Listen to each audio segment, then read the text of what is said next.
we're going to be talking about money, but we can do this. Everything's fine, okay? Yesterday, the Taoiseach, Micheál Martin, he warned us of a new era of high energy prices. It came as energy firm Iberdrola announced that they are pulling out of Ireland, a move that will reduce competition, of course, between providers. A lot of people are already under immense financial pressure. So business and consumer expert Daragh Cassidy is here with some explanations and lots of advice. Good morning to you, Daragh. Good morning. Listen, you make your living, you know, this is your bread and butter, comparing prices for people getting into banking, energy. So whenever Micheál Martin said we are heading into a rocky road, particularly with energy prices, were you surprised whenever he said that, or is this something that's just been coming?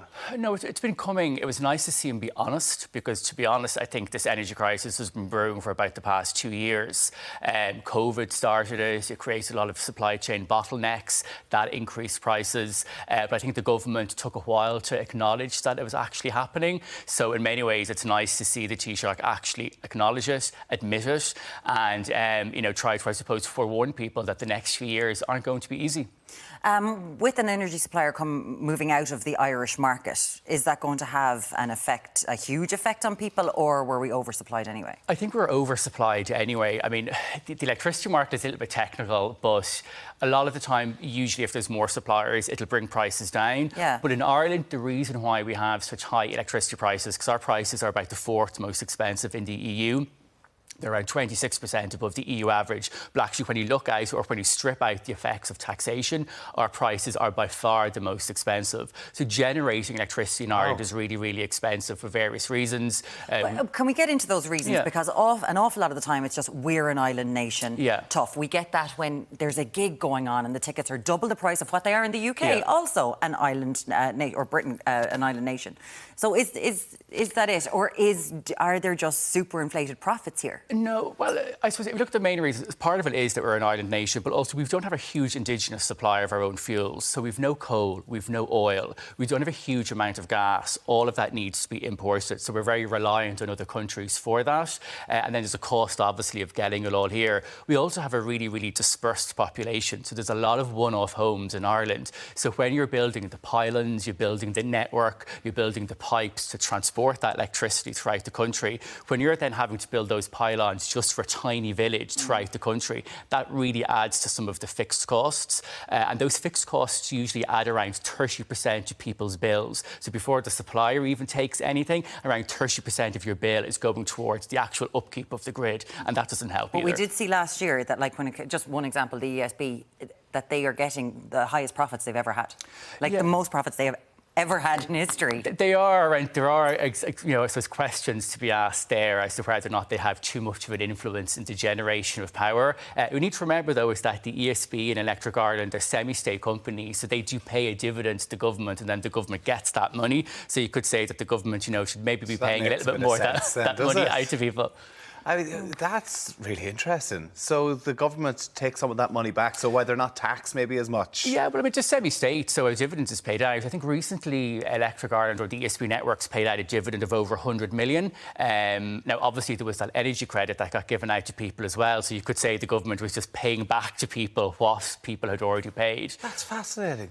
But there's a lot of reasons why prices here are high. So when the government look like they're doing a wonderful thing by handing money back out to the people, it's actually maybe money profit coming back from the some energy. of it. Let's look at what's going on with Russia, because we're seeing obviously the EU is trying to limit the resources that they're taking from Russia. In Ireland, how much oil would we get directly from Russia? We do get a huge amount of oil or gas directly from Russia, but as a whole, if look at Europe, for example, around 40% of Europe's gas comes from Russia and around 30% of its oil. So that's a big, a lot of amount that you need to look for within a short space of time. So we don't have a huge exposure, but the problem is, though, is that then when Germany, when Poland, countries which do have a huge exposure, when they go then trying to look for new sources of gas, we're then competing with them. So it's more the indirect knock-on effect. So whilst we mightn't be quite as badly impacted as some maybe Eastern European countries, it's going to be very, very difficult for us down the line. Usually trying to wean yourself off that much gas from one country can take years, whereas we're trying to do it within the space of basically a few months. So what do we need to be doing? Because obviously we have got so many people competing for a smaller part of the cake now. They all need to get that. So to future-proof us, What do we need to be doing? Who should we be looking towards? I think if you look at countries such as Norway and Iceland, they're great countries which have invested hugely in renewable energy over the years, and that's definitely what we need to do. And then we obviously have those targets for 80% of our electricity to come from renewables by 2030. But what I'd be saying to viewers is that's not going to be cheap and that's not going to be easy. Personally, I don't think that 80% target will be met. I don't think the grid is going to be able to cope with it. And then there's also as well the whole issue around the storage of renewable electricity. The sun isn't always shining, the wind isn't always blowing.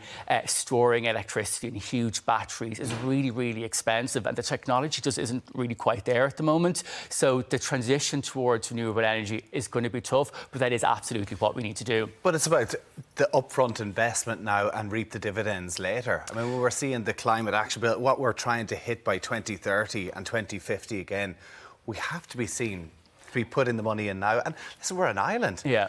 Renewables should be the way this country should be looking. Yeah, absolutely. I mean, we have such huge untapped potential, particularly when it comes to offshore wind. Yeah. So our problem is that we've put a lot of our eggs in one basket in recent years. So onshore wind, land wind, but it's not always that windy on land.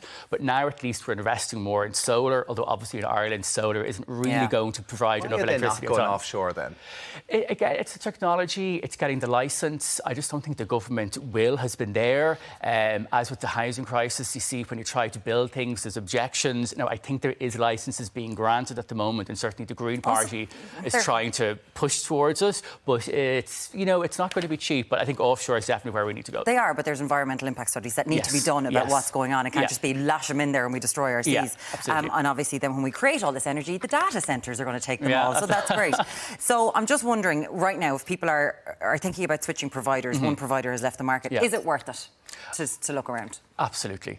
Absolutely is worth it. So there's about maybe 11 or 12 providers remaining. I'm not surprised Iberdrola left, to be honest. I think the Irish market is probably a little bit oversubscribed. There's only around 2.2, 2.3 million households compared to maybe 30 or 40 million in the UK. We're a small market. We were never going to be able to take, I don't think, 13 or 14 suppliers. But there's still lots of choice. And what viewers need to remember is that all those suppliers are still pretty much competing aggressively for new business. And to get the new business, they're all offering big discounts of maybe 30, 40% for a year to entice people to switch. So say you're in your house, right, and your partner is the main person on the electricity. Can we take their name off and put someone else's name on to get that discount? Like, can it go from the wife to the husband? That would probably be maybe veering into fraud, so I won't answer that question. But you could always switch even mid-contract if you want, although you might be charged an early exit fee, but then it's usually only €50, so it's not a huge amount of money. But there was a recent study that was done by the CRU, which is the energy regulator, and they found out that around maybe 40% of people had never switched. So that's people who absolutely are overpaying for their energy. Interesting stuff. I mean, every time we do one of these consumer bits, it's always really worthwhile to look to try and change your providers. Even I was reading your notes to say once in your lifetime you should change your mortgage as well. It's a big hassle, but it's worth it down the line. Listen, Daragh, we are unfortunately out of time, but thank you so much.